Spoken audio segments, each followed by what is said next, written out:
Hello everyone, in this video I'd like to talk about this paper from ICCV2023 that they propose a new method called VPD, which stands for Visual Perception with a Pre-trained Diffusion Model, that it tries to use diffusion models not as some denoising steps anymore, but as a backbone, as some encoder that receives some image and some text, and it can be used for some visual perception tasks like semantic segmentation or depth estimation. So let's just see how it works.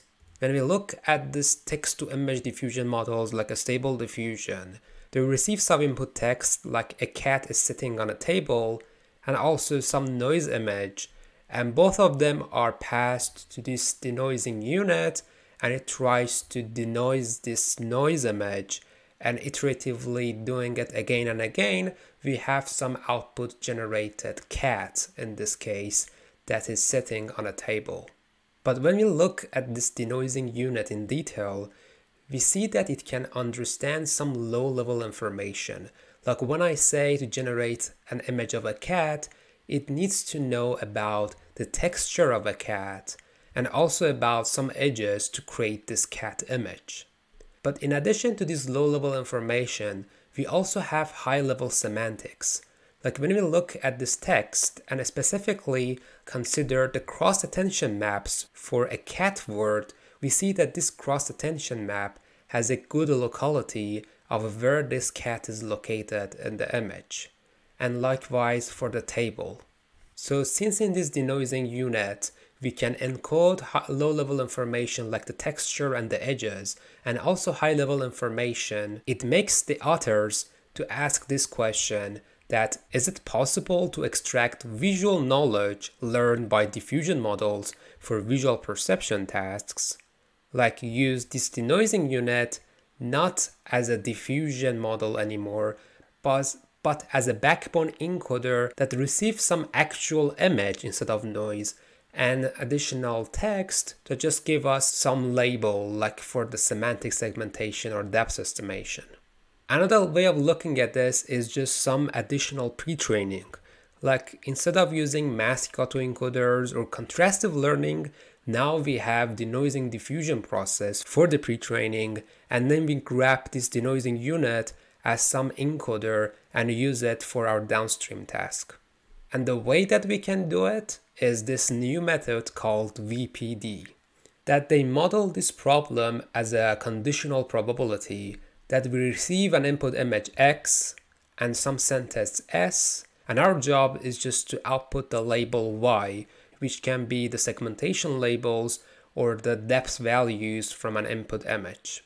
And the way that we can construct this probability is by first training a neural network with weights phi1 that receives the sentence S as the input and generates a vector C as the output embedding, which we can use the clip text encoder, for example.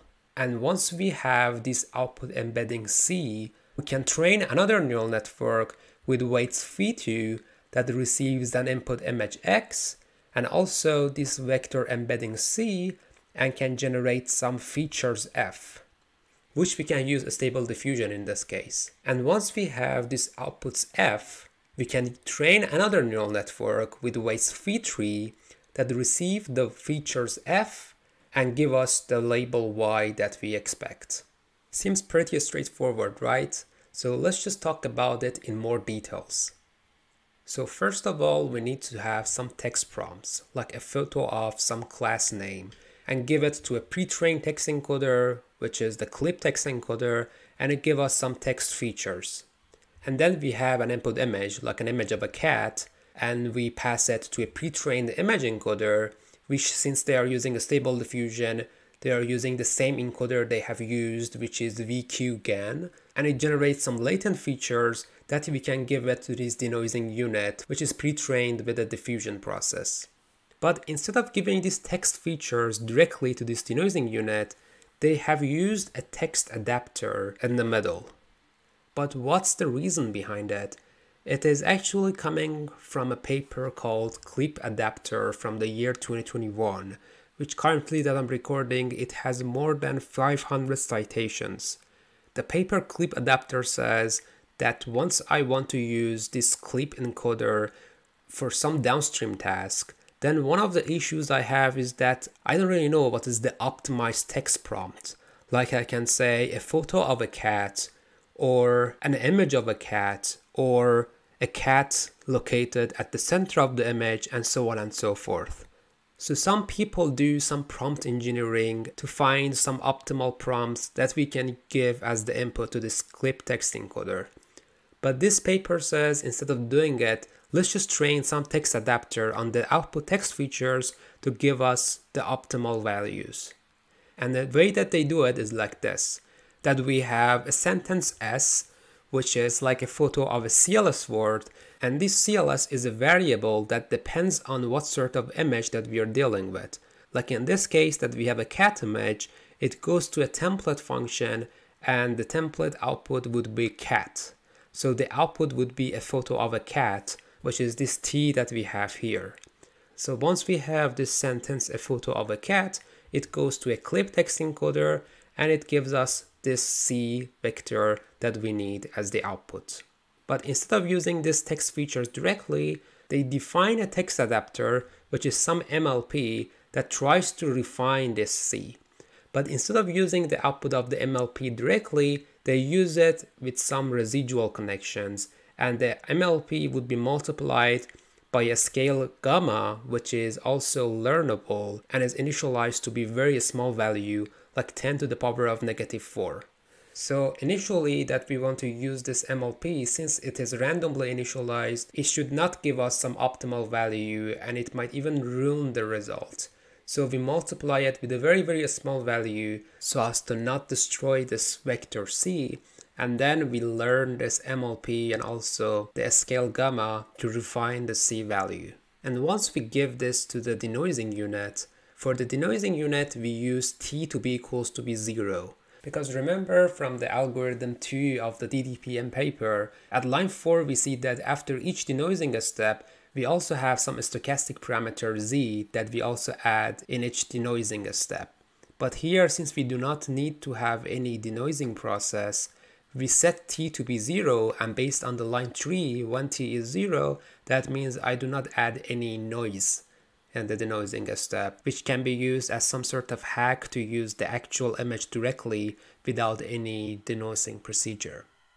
And once we have this input image and the text prompts going to the denoising unit, then the output would be some multi-scale feature maps.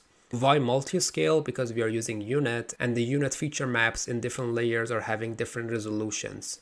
So we can use something as a feature pyramid network as a decoder so as to upsample these features and use some convolution layers for our final task, which could be semantic segmentation or depth estimation, for example. But this task-specific decoder needs to be lightweight because this encoder denoising unit has already have the reach information that we need. So we don't really need to have a heavy parameter decoder. But in this paper, in addition to these multi-scale feature maps, they also use cross-attention maps between the text features and the image features. But why they are doing it? Remember from the initial slides that I showed that in the cross-attention maps, we can have a good locality of where the object is located.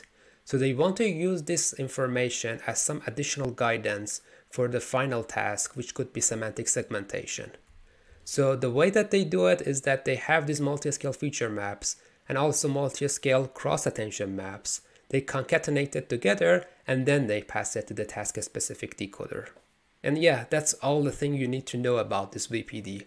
I'm not gonna make this video longer, so you can see some of the results in semantic segmentation on the left, referring image segmentation, that in addition to the image, we also have some text guidance that we specifically mention what sort of object that we are interested in, and also depth estimation on the right.